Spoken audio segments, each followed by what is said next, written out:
जय हिंद साथियों, स्वागत है आप सभी का आपके अपने YouTube channel Nishant Shekhar classes में।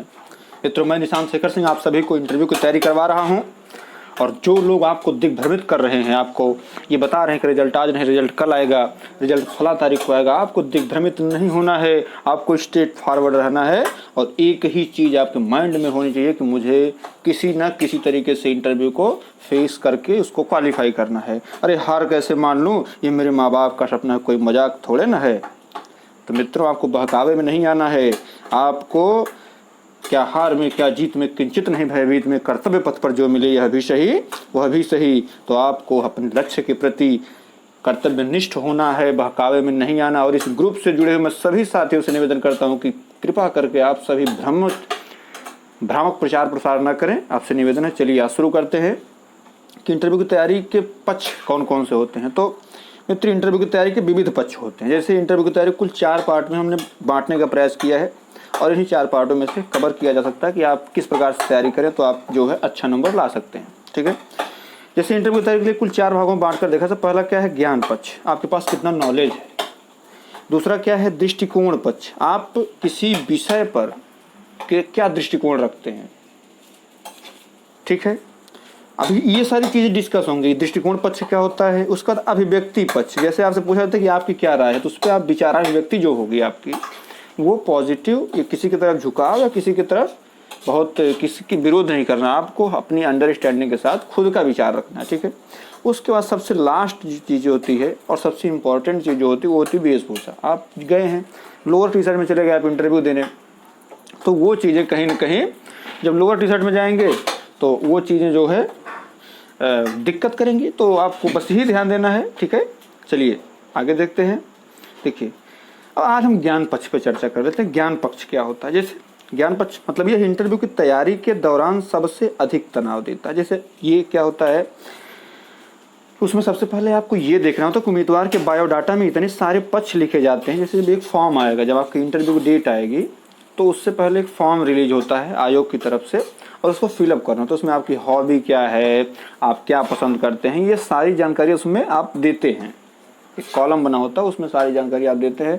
आपने हाई स्कूल कहाँ से किया, इंटर कहाँ से किया, ग्रेजुएशन कहाँ से किया, वो सारी चीज़ें जो आपको आप फीड करते हैं उसमें बायोडाटा में, वो आप जब वहाँ इंटरव्यू में जाएंगे तो वो सारी चीज़ें डॉक्यूमेंट वेरिफिकेशन टाइम चेक होती हैं। तो वो चीज़ें आयोग के जो सदस्य होते हैं उनके पास पहुंचती हैं वही चीज़ें। तो सबसे पहले आपको जानकारी ये रखनी है कि सबसे पहले उन विषयों की सूची बना लीजिए जो बायोडाटा में दिखाई पड़ते हैं। जैसे आप किस ग्रुप से हैं, साइंस स्ट्रीम से हैं कि आप आर्ट स्ट्रीम से हैं, कॉमर्स स्ट्रीम से हैं, तो ये सब चीज़ें।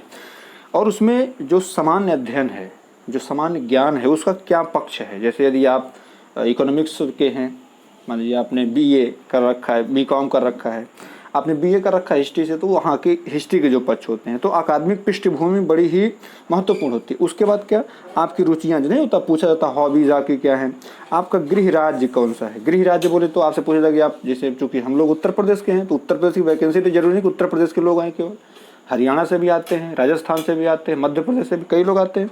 तो जैसे उनसे पूछा जाता है भाई आप अगर अदर स्टेट के हो तो आपके यहाँ क्या है। जैसे मान लीजिए आपने बताया मैं जो है इंदौर का हूँ, तो इंदौर के विषय में पूछ लेंगे कुछ।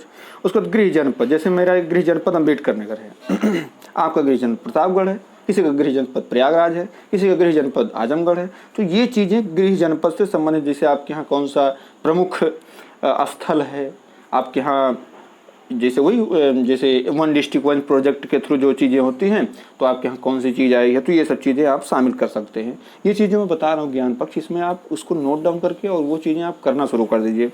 उसके बाद अपने बायोडाटा को बोर्ड सदस्य की निगाह से कई बार पढ़ के सीखिए। जैसे आप खुद का बायोडाटा जो आप वहाँ लिखेंगे उस वक्त अभी से बनाइए, आपको क्या पसंद है, आपका जो इंटर में क्या सब्जेक्ट है, उस वो सामान्य अध्ययन सामान्य ज्ञान के दृष्टिकोण से वहाँ से क्या प्रश्न बन सकता है, ये सब चीज़ें आप रेखांकित कर लीजिए और उन सब चीज़ों पे आप अपना गौर करिए।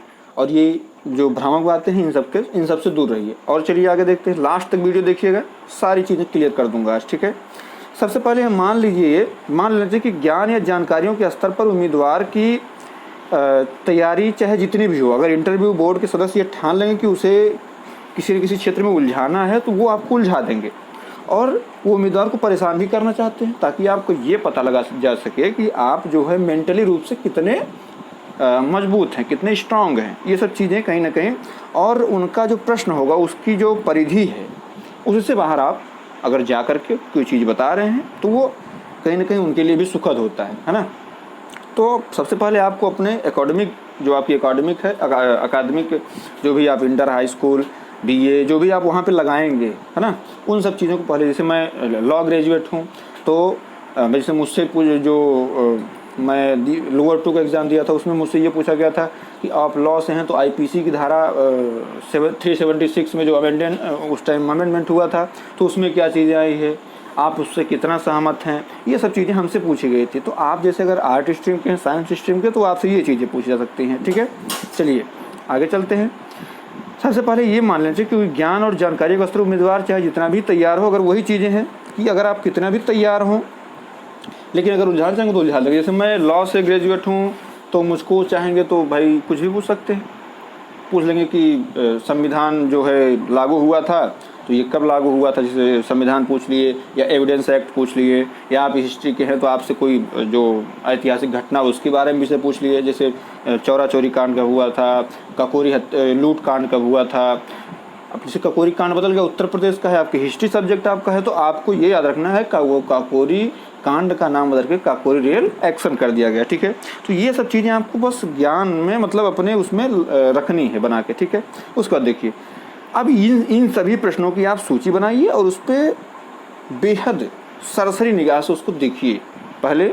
उसके बाद आप अगर साइंस ग्रुप से हैं तो आप साइंस के विषय में, जैसे आपकी फिजिक्स, केमिस्ट्री, बायो है तो आप केमिस्ट्री के विषय में आपसे पूछ लेंगे कि भाई यूरिया का सूत्र क्या है बताइए, आप साइंस पढ़े हुए हैं, है ना। तो आप यही एक्सक्यूज़ देके नहीं बच सकते हैं कि सर हमने 2012 में इंटर किया हुआ, हमने 2008 में इंटर किया हुआ, अब चीज़ें भूल गई हैं। आपको एक्सक्यूज़ देने से बचना होगा मित्र। सबसे पहली सबसे ज़रूरी बात है कि आपको एक्सक्यूज़ नहीं देना है ना। तो ये चीज़ें साइंस ग्रुप से है तो पूरी संभावना आपसे वहाँ से प्रश्न पूछा जाएगा। तो ये सारी चीज़ें आप जो है, मेरा आपसे निवेदन है कि आप ये सारी चीज़ें कर लीजिएगा। ठीक है, तो आज के लिए ज्ञान पक्ष में बस इतना ही। आगे की जो तैयारी होगी उसके विषय में हम फिर चर्चा कर लेंगे। आगे की जो तैयारी वो दृष्टिकोण पक्ष को लेकर होगी, आपको दृष्टिकोण किसी मैटर पर क्या होना चाहिए, अभिव्यक्ति पक्ष को लेकर के चर्चा करेंगे। तो आज के लिए इतना ही, बस इतना जान लीजिए कि आपको पिता की फिक्र को फ़क्र में बदलना है और आपको कंटिन्यू लगे रहना है। आपको कभी भी दिग्भ्रमित नहीं होना है, पथभ्रष्ट नहीं होना है। आपको एकदम आपका एक लक्ष्य होना चाहिए, हमको इंटरव्यू किसी तरीके से क्वालिफाई करना है। धन्यवाद मित्रों, जय हिंद, जय भारत।